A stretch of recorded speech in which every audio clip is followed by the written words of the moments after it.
Alors, nous en étions à parler des cochons. Franchement, c'est pas ma spécialité, là, dans les cochons. J'en ai bien vu chez nous parce que le grand-père, là, il était fort sur les cochons. Il aimait l'élevage du cochon. Puis, j'assure qu'il sauvait, voulait sauver tous les restes, la table pour ses cochons. Mais moi-même, j'y allais très peu souvent. Mais à la cuisine, vous voyez. Oh, à la cuisine, bien sûr. Alors, sauver le sang, vous aviez vous-même. Fait du boudin. Oh, oui, il fait sauver le sang, puis il fait le boudin aussi. Ça, on prenait des morceaux de gorge, là, qu'on faisait cuire, et puis assaisonner. Puis, il y a assez longtemps de ça que je me rappelle plus. Puis on faisait, quand c'était beaucoup cuit, là, on écrasait ça. Et puis les tripes, bon, il fallait les nettoyer à l'endroit et à l'envers. Et puis on grattait ça. Puis quand c'était bien propre, là, on les mettait à tremper un petit peu d'un petit eau saumurée, là, un petit peu de sel. Puis on les rinçait, puis on emplissait ça. On avait une petite patente, là, on emplissait ça, puis ensuite on le faisait cuire, là, quand il était. On l'envoyait dans un chaudron d'eau. Et puis, quand il était cuit, on le sauvait. Quand c'était l'hiver, on mettait ça à geler. Je ne sais pas trop comment, on le conservait autant que possible. Quand on voulait le manger frais, on le faisait rôtir dans la poêle. Et tout était utilisé, de la tête du cochon. Pas mal, la tête à la queue. Ben, le foie, est-ce qu'il mangeait le foie?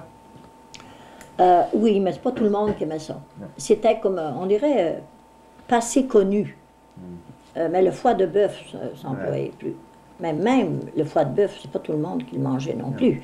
Il y avait comme dédain de ça parce qu'ils ne connaissaient pas la valeur nutritive de ça. Parce que dans le foie, aujourd'hui, on ne doit pas jeter ça. C'est presque les meilleures parties, plus nutritives du moins. Et la langue? Ah oui, ben la langue, c'est la meilleure partie. Moi, c'est mon meilleur morceau encore. Mais c'est pas tout le monde non plus. C'est pas quelqu'un aime ça non plus. Pas tout le monde.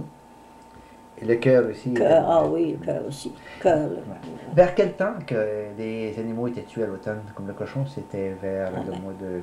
Oui, c'était quand à l'approche des froids, pour que la viande puisse se conserver. Parce que plus loin là, que moi, il n'y avait pas d'autre forme de conservation que geler l'hiver puis saler. C'est pourquoi que les gens utilisaient beaucoup la viande de porc, parce qu'elle sale très bien. Tandis que le bœuf, ben, c'est moins bon salé.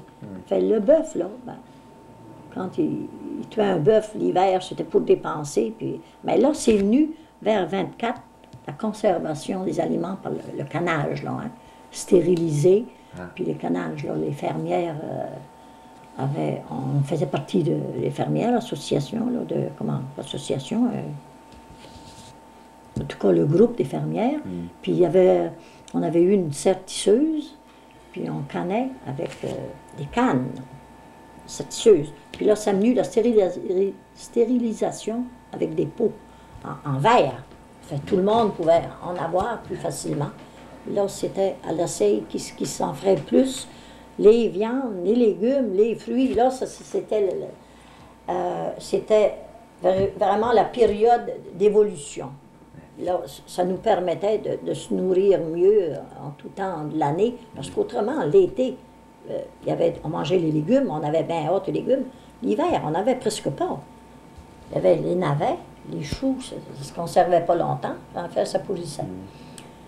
Puis là, avec l'utilisation de cette méthode-là, qui a sorti, là, conserver par stérilisation les pots, on pouvait stériliser n'importe quoi.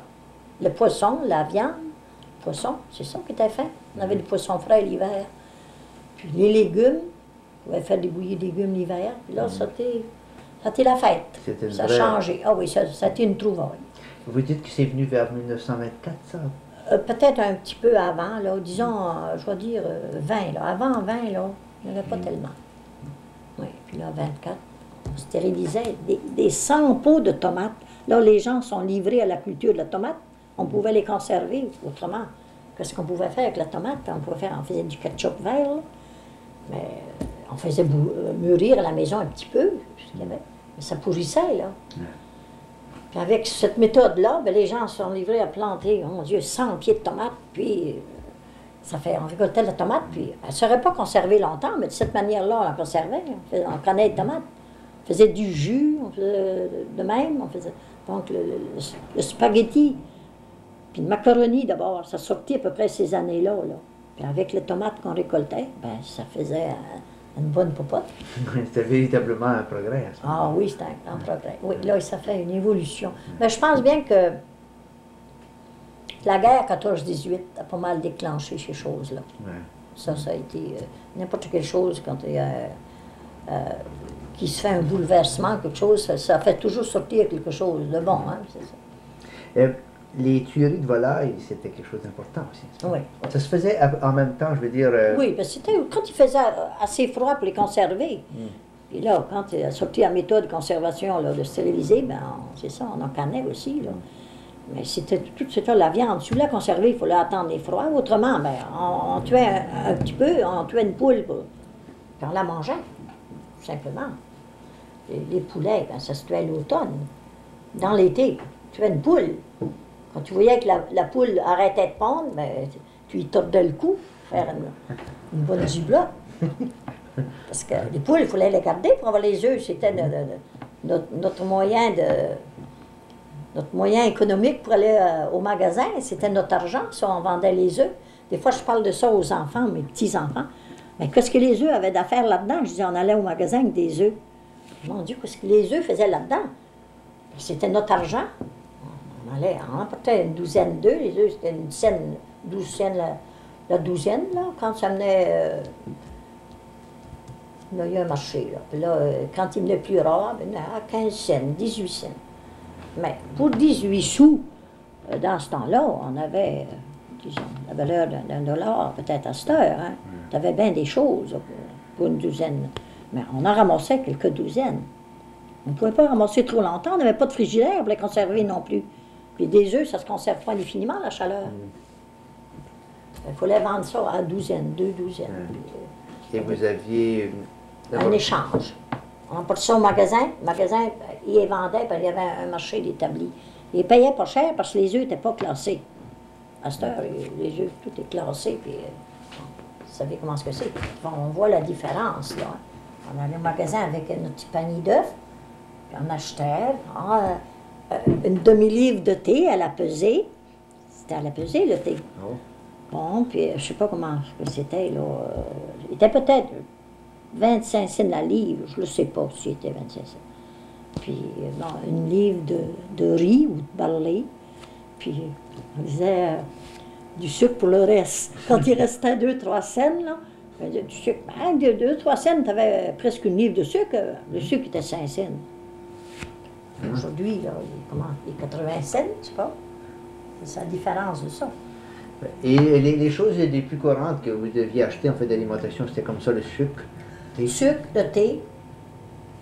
La melasse? La melasse. Ah oui, la melasse. La melasse jouait un grand rôle. Il faut croire qu'elle était meilleure marché, parce que chez de la melasse, il y en avait partout. La melasse, puis avec un petit peu de graisse de lard. Du beurre, il n'y en avait pas à l'année. Parce qu'il n'y avait pas de moyen de nourrir les vaches au point qu'ils donnent du lait l'hiver. Les vaches terrissaient l'hiver pour renouveler au printemps. Ça fait l'hiver, il n'y avait pas de beurre à part que la petite réserve qui avait été faite dans l'automne, là, on mettait ça dans une saumure, dans une tinette de beurre, puis ben, là, on le ménageait. Ben, il y avait du lard qu'on faisait fondre, de la grillade, avec de la melasse. Mais c'est encore bon aujourd'hui. C'est un régal de faire ça aujourd'hui, parce qu'on ne mange pas souvent. À vous entendre parler, on a l'impression que ça mangeait bien. Oui. Ben, moi, là, ce que j'ai vécu moi-même, je peux dire, moi, j'ai jamais souffert de nutrition. Puis, étant donné que j'étais une des dernières de famille, dans ce temps-là, on vivait assez bien. Parce que mon père avait toujours sa ligne de côté qui gagnait un petit peu, puis on cultivait. Puis, moi, je ne connais pas ce que c'est, mais j'en ai entendu parler, puis j'en ai vu aussi. Moi, je n'ai pas souffert dans ma vie. Jamais de rien. Même si je n'avais pas tout ce qu'on désire, mais tout le monde était de même. Puis on se contentait de ça. J'ai fait une enfance très heureuse, moi. Si je compte ces choses-là, c'est pas parce que je l'ai vécu par expérience moi-même. Quel souvenir vous gardez de la crise, la grosse crise économique de 20? Oui, la crise, on a eu connaissance, pas personnellement, moi non plus. Parce que la crise, là, j'étais mariée, moi. Puis mon mari, ben, lui aussi, c'était un homme à droite, puis il y avait de l'ouvrage toujours un peu partout. Quoique les salaires n'étaient pas forts, mais les dépenses n'étaient pas non plus. Mais j'en ai vu des gens, oui, vraiment qui avaient de la misère. Ah oui. Parce que des gens qui voyaient aller à l'église là, avec des pièces sur le coude là, des manteaux, là, c'est parce qu'il y avait de la misère. Puis des gens que j'ai connus, des gens qui se couchaient le soir, puis qui n'avaient pas grand-chose à mettre sous la dent pour le déjeuner le matin. Oui. Puis qui avaient des grosses familles. Les familles étaient nombreuses, vous savez. Ça fait crise ou pas, la famille était là quand même. Il y avait très peu d'argent en circulation. Oh non, il n'y avait pas grand argent en circulation. Non. Les gens, ben, ils récoltaient. Là, ils ont forcé à récolter un peu plus. Vous savez, ça fait toujours sortir quelque chose de nouveau. Je pense qu'il y avait pris à semer du blé pour se faire de la farine. Et puis, mais étant donné, là, il y en a qui seraient mieux placés que moi pour parler de ça. Ceux qui ont passé là, eux autres mêmes, moi j'ai passé, mais de loin, comme on dit. Vous avez regardé ça passer? Oui, j'ai regardé passer. Mais une chose que vous avez peut-être connue plus personnellement, c'est la fabrication des vêtements dans les familles, laine et tout ça. Je dirais que c'est pas vraiment ma ligne de presse non plus. Non plus? Non. Non, c'est correct que je tricotais parce qu'on utilisait.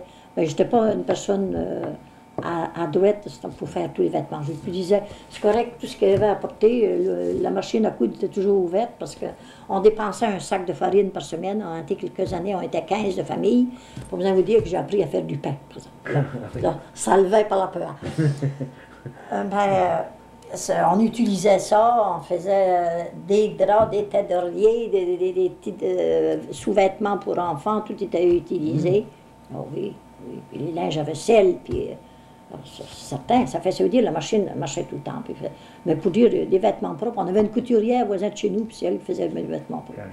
Ça, mais les sacs, excusez, les sacs de sucre, par exemple, c'était fait en toile assez fine. Oui, oui, fine. Les sacs de sucre, la toile est un peu plus forte que la farine. Ça fait par le fait, elle était plus durable, mais elle était un peu plus dure, plus rude. Ça, le sac de sucre était utilisé aussi, imagine, on faisait la même chose, il était plus durable. Mais les sacs de farine, le coton était plus malléable, était plus mou. Ça s'utilisait très bien pour les sous-vêtements. Le sac de farine n'aurait pas fait pour le sous-vêtement. Je trouvais que c'était trop grossier, moi. C'était un peu rude. On l'utilisait quand même. Comment vous faisiez pour effacer les gros signes dessus, sugar et tout ça? Mon Dieu Seigneur, il y avait toutes sortes de méthodes. Il y avait de l'huile de charbon, puis il y avait du caustique. On frottait ça avec du savon, puis ça, puis on le roulait, là, puis on le laissait quelques jours de même, là, puis ça menait que ça se détrempait, puis ça. Ensuite, on le lavait, puis on passait au caustique, pas l'eau de javel, peut-être, il commençait à en avoir ce temps-là, peut-être, je sais pas, en tout cas, c'était le caustique, là, puis on mettait à tremper, puis il y a des fois qu'il nous restait des petites marques. Des fois, vous pouviez voir un enfant avec dans le fond du culotte qui avait une lettre rouge. Il y en avait qui étaient plus durs à partir que d'autres. D'autres étaient bien difficiles à partir. Puis d'autres, qui étaient plus faciles. Les sacs de jute, par exemple, c'est beaucoup plus rude, ça? Jute, vous dire gris, là? Oui, les sacs de patates comme on a maintenant. Ben moi, je vais vous dire que les sacs de patates ont seulement servi pour les patates, je sais pas. Mais j'ai vu, ça n'empêche pas, j'ai vu une femme qui n'était pas riche, mais peut-être que c'était pas seulement qu'elle était pauvre, avec un tablier de ça. Ça protégeait. Bon, moi, je n'ai jamais utilisé ça pour d'autres choses. Que les hommes utilisaient ça à la grange, je ne sais pas quoi. Moi, je n'ai pas utilisé les autres. Mais ils s'en servaient, par exemple, on pouvait faire des tapis ou quelque chose, là. Il y en a qui travaillaient sur ça, là. Ouais, non, moi, je n'ai jamais travaillé. Mais c'était utilisé à quelque chose? Tout était utilisé. Il n'y avait rien de perdu. Il y avait de la place pour tout. Aujourd'hui, tout n'est pas utilisé. Beaucoup de choses est jetées aujourd'hui. Ah, mon Dieu Seigneur. Quand on a connu ça, puis on voit aujourd'hui, même les enfants à l'école, des beaux grands cahiers, des pages blanches, 3 cases zigzag, toutes en poubelle. Oh, mon Dieu, nous autres, on n'aurait pas perdu une page blanche, c'était précieux. C'était-il que le papier était plus rare ou quoi? Il y avait du bois pourtant. Mais je ne sais pas quoi. Mon Dieu, ils nous apprenaient à ne pas gaspiller le papier. Quand j'étais à l'école, les premières années, moi, ça fait 6 mois que j'ai fait ça. Il y en a d'autres qui avaient encore pire que ça. Des papiers pour faire nos problèmes, là, notre métier, tout ça, quelque chose pour crayonner. On avait des petits papiers gris, l'enveloppage, là, l'emballage des paquets, il y avait un papier gris là, qui n'était pas foncé, qui était pâle, pas mal. Il y en avait qui étaient un peu blanc. On utilisait ça, c'était du beau papier. Puis là, notre mère passait une couture au moulin, là, tu sais, avec les feuilles. On coupait ça. Puis c'était notre cahier d'école pour crayonner, puis tout ça. Oui, ça ménageait notre autre cahier qu'on achetait. Puis, question d'économie. Économie dans tout. Bien sûr, mon Dieu. Puis, quand on avait ceux qui recevaient les journaux, pas tout le monde qui lisait les journaux, il y avait une marge là, qui était blanche. Quand on jouait aux cartes, là, on utilisait ça, la boîte dure, pour marquer. Tu sais. Oui, écoute, on n'a pas pour jeter ça. Pas de gaspillage. Pas de gaspillage, hein, c'est le régime économique. Mais je trouve ça beau de manière. Ça me fait de la peine, moi, de voir tant de choses de gaspiller. C'est vrai. Les sacs qui contenaient le sucre, vous achetiez du sucre, ils le pesaient, ils le mettaient dans des petits sacs. Oh, les petits sacs de sucre, vous voulez dire. Il y avait les gros sacs de sucre là, de 50 livres, je ne sais pas. Ben, ça, on n'achetait pas tous les jours de ça. Je pensais que c'était ça, vous vouliez dire l'utilisation des sacs de sucre. Je veux dire les sacs de papier qui servaient. Oh, les sacs de papier. Oh, ben, mon Dieu. Qu'est-ce qu'on en faisait? On l'utilisait, on les pliait, puis on les mettait dans un tiroir, puis à l'occasion, quand on avait besoin de quelque chose. Même à cette heure, moi, les beaux grands sacs, ça me fait de la peine de jeter ça. Je le plie, puis je le mets là, puis si on a besoin, ben, c'est vous qu'on l'utilise. On trouve l'occasion, je ne sais pas, on utilise. On est sur le vieux régime. On ne changera pas, là. On change bien des choses tout de même, mais pas du tout. Mais sûrement vous aviez le sens de l'économie. Absolument, absolument. Tout le monde l'avait. Ceux qui n'avaient pas le sens d'économie, je ne sais pas, il ne fallait pas qu'ils viennent sur cette planète. Ils n'étaient pas sur cette planète ici. Peut-être qu'il y en avait d'autres qui venaient dans les autres planètes. On ne parlera pas de ça là, aujourd'hui. Et les boutons des vieux vêtements, sans doute aussi, que c'était sauvé, ça. Ah, ben mon Dieu. Je pourrais vous en montrer encore une boîte. Je garde ça en souvenir. Voulez-vous que j'aille le chercher?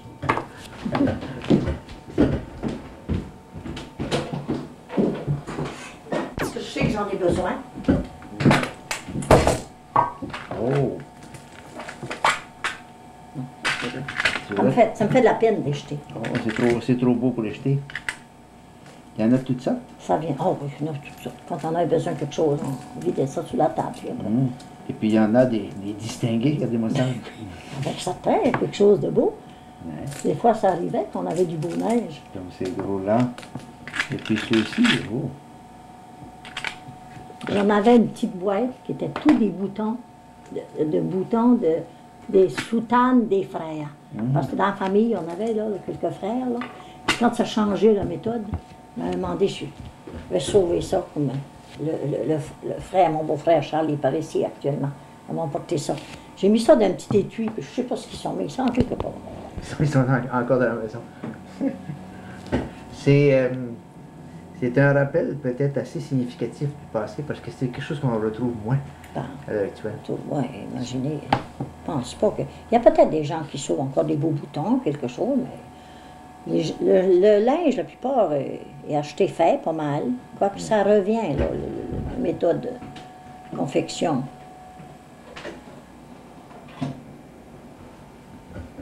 Il y a des choses qui étaient peut-être un peu différentes. À part ça, par exemple, je pense à la façon dont vous avez connu votre mari. Ça s'est passé comment? Oh mon Dieu.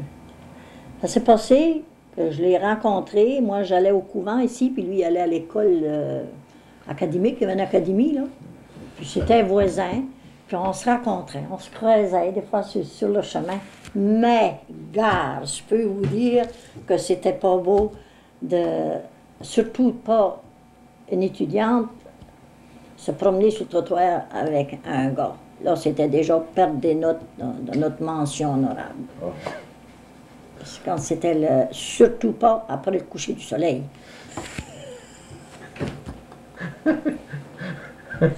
Ça fait, il fallait faire presque des tours de...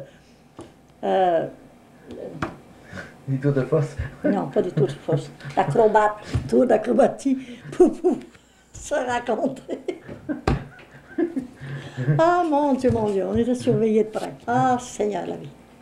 Même quand c'était sérieux, votre relation avec lui? Ah ouais, ben quand c'était plus sérieux, il était quasiment jamais par ici. Il était toujours parti pour gagner. C'est un gars qui était bien vaillant. Puis il y avait de l'ouvrage un peu partout. Il y avait des demandes. Ça fait, il y avait cet avantage-là, étant donné que ceux qui étaient connus, il venait 2-3 fois par année, une petite vacance. Ça, c'est pas un gars qui prenait des vacances souvent. Il était trop actif pour ça, trop vaillant. Et une couple de semaines, il venait veiller 2-3 fois avec le petit cheval noir. Ça fait, il s'en allait après ça. Non, on s'est écrit, correspondance. On a appris à écrire des lettres. On n'écrivait pas de fautes, ni un ni l'autre. Vous aviez fait quelle classe ou à l'école à ce moment-là? Bien, les classes d'école, ça commençait à 1, 2, 3, 4. Cours préparatoire, 1, 2, 3, 4. Toutes les classes, c'était de même. J'ai enseigné à l'école à Amqui, l'école des frères. Il avait manqué de professeurs. C'était à la deuxième seulement, c'est ma deuxième année de classe. J'ai enseigné au petit à première année ici, j'ai remplacé une sœur comme ça. Ensuite, j'ai fait l'école chez nous, qui se trouvait à l'école des Rangs. Alors, il y avait dans l'hiver, en nuit, il y avait 60 élèves. Bon, tout ça dans le même local? Dans le même local, parce qu'il y a un moulin ici au village qui a fermé, et puis il y avait des gens qui sont venus, il y avait des maisons qui étaient vides. Il est venu une dizaine d'enfants de plus. L'assistante moyenne était 50 de l'année. Ça veut dire qu'il y avait pas mal du monde. Il y avait d'accrochés partout. Je me demande comment on pouvait faire quelque chose. La dernière année, j'ai eu à primer tout ça. Ah bon? Ça voulait dire de la première année, quasi préparatoire jusqu'à la 6e?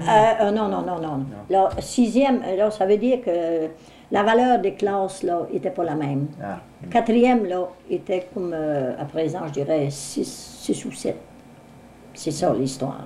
Parce qu'il y avait la classe préparatoire, puis sa première année, puis sa deuxième année, troisième, quatrième. Puis là, quand on pouvait, on avait le temps, qu'il n'y avait pas trop dans la classe, on pouvait commencer, débuter la 5e année. Ça, je dirais 5e, c'était comme la 7e, là, vous savez. Ouais. Avec un pareil lot d'enfants, là, 45, c'était pas rare non plus, les classes. Il y avait la même population, le même nombre à peu près. Ça a augmenté un petit peu. Elle a augmenté beaucoup notre population, mais c'est l'exode des jeunes vers les centres urbains. Ça reste toujours un peu le même. Et puis, c'était les classes dans les rangs, rurales. On va revenir sur les classes tout à l'heure, mais j'aimerais savoir comment ça continue avec votre mari. Vous écriviez sans faute. On s'écrivait, on se faisait des... Qu'est-ce que vous voulez que je peux dire? On s'écrivait, puis j'avais hâte qu'ils viennent, qu'on puisse voir un peu. Puis lui disait qu'il trouvait ça bien ennuyant, mais que il fallait qu'il gagne sa vie, il fallait qu'il gagne aussi, puis aider à ses parents aussi. Puis, bon, de temps en temps, il venait pour les fêtes. Là, c'était la grande fête. On s'organisait une petite toilette neuve, puis après ça, mais c'était pas tout de même, là. Ça, c'était mon cas à moi, parce que lui, il était toujours particulier. Je disais, si on peut venir à se marier, il va rester à la maison de secousse. Il est resté 3 semaines, puis il est parti la même chose. Il ne pouvait pas vivre avec rien.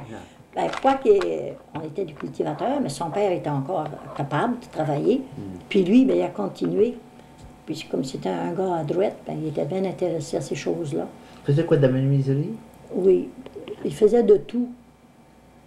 Et dans ce temps-là, il était sieur de bateau. Il était dans la menuiserie, la construction, le ciment. C'était une espèce d'ingénieur, puis quasiment architecte, qui faisait des plans en dernier, n'importe dans ce domaine-là. Ah bon. Un homme un petit peu exceptionnel dans son genre. Oui, c'est un homme qui avait une intelligence un peu supérieure. La mathématique avait presque pas de secret pour lui.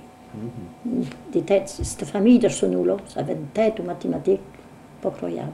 Son père, là, à peine s'il savait chiffrer, puis qu'il ne prenait pas de n'importe quoi. C'était tout dans sa tête. Puis tout, on dirait, là, dans la parenté, c'était des gens qui avaient beaucoup de mathématiques. Ensuite, il y avait 2 langues. En voyageant de même, après 2 langues, il savait écrire très bien les 2 langues. Mais, vous l'avez fréquenté combien d'années avant de... 4 ans. 4 ans. Mais il n'y a pas eu beaucoup de moments de grande intimité avant le mariage? Non, c'était pas comme à cette heure. D'abord, j'étais scrupuleuse, premièrement, avec tous les conseils qu'on attendait, puis tout ça, il ne fallait pas se toucher, il ne fallait pas se voir sur ça. Ben, je disais, on va attendre, on va se marier un bon jour. pensait qu'il serait là à la maison plus longtemps, mais il s'en allait, puis il revenait les fins de semaine, tout ça. C'était bien scrupuleux. Là, en ce temps-là, moi, j'appelle ça du scrupule, là, franchement, avec la vie que je vois aujourd'hui. J'ai pas mal changé, ça. Mais débarqué de ça, je me suis libérée de ça, là, de cette histoire-là. Vous êtes à l'aise maintenant? Oui, je suis beaucoup plus à l'aise. Ouais, parce que j'avais peur d'avoir peur, peur d'avoir peur. Puis, ça, quand tu veilles, puis tes parents sont dans l'appartement voisin, puis la porte est ouverte, puis tu vois, tu ne peux pas faire grande intimité, tu es gêné. Bon, ça fait... C'est comme ça.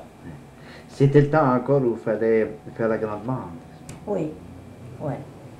C'est sa fête, avec moi. Ah, puis là, ça nous gênait un peu. Puis, ça n'a pas été une grosse cérémonie, mais quand même, mon père, ma mère y étaient. Comment ça se passait? Donc, c'est le futur qui faisait la demande? Un bon jour, il en parlait, et elle disait, je vais venir faire la grande mande. Parce que bien, quand elle là, avant ça, on se parlait un peu.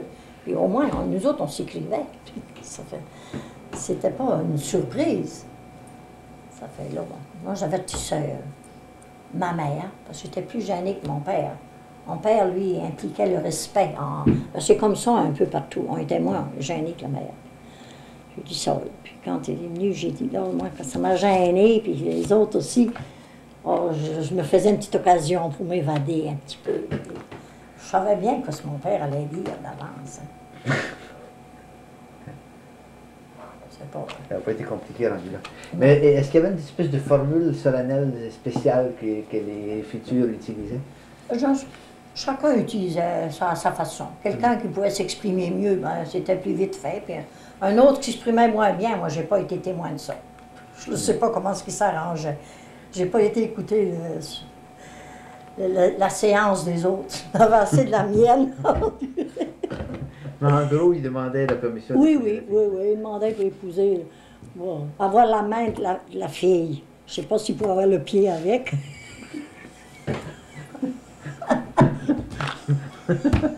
en passant par Chicago.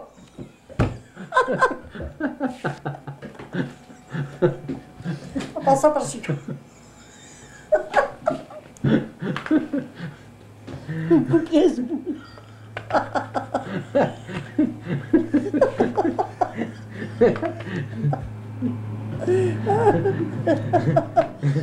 C'est pas comme c'est aujourd'hui. Dieu du ciel, c'est pas comme aujourd'hui que ça se passe. Ils font pas tant de complications pour prendre la main maintenant. Non, ni la main, ni autre chose. C'est free for all. Ah, mon Dieu, mais n'empêche pas qu'on n'était pas malheureux quand même. Non. On avait peut-être moins de remords, je sais pas. Moi, si j'ai un remords, c'est de ne pas en avoir fait assez. C'est à recommencer, je crois que j'en ferai plus que ça.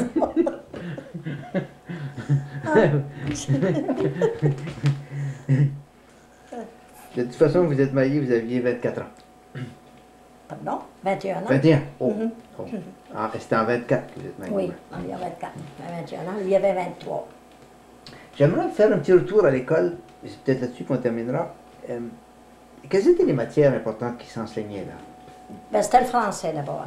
Premièrement, quand on avait notre diplôme, qu'appelait diplôme, on pouvait écrire, sauf exception, sans faute. Contrairement aujourd'hui.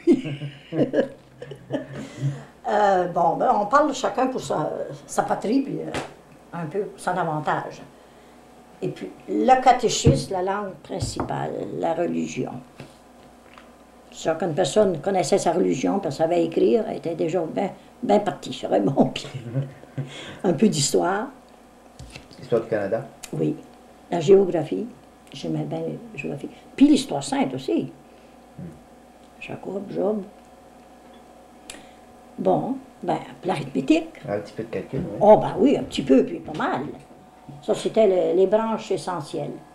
Le français, le catéchisme, l'histoire du Canada, l'histoire sainte, puis l'arithmétique, oui. Après ça, un peu de bienséance, un peu de civisme aussi. Ce serait bon que ça se renouvellerait, le civisme. Moi, je trouve qu'on manque un peu de ça, là, c'est nos jeunes. Un peu d'instruction civique, qu'on appelait, vous savez. On n'attendait pas parler beaucoup de politique, par exemple. On connaissait un petit peu l'histoire du Canada. Et comme positivisme et bienséance, ça c'était les bonnes manières. Oui, la manière de vivre, puis l'hygiène. L'hygiène, principale règle d'hygiène, la bienséance, l'instruction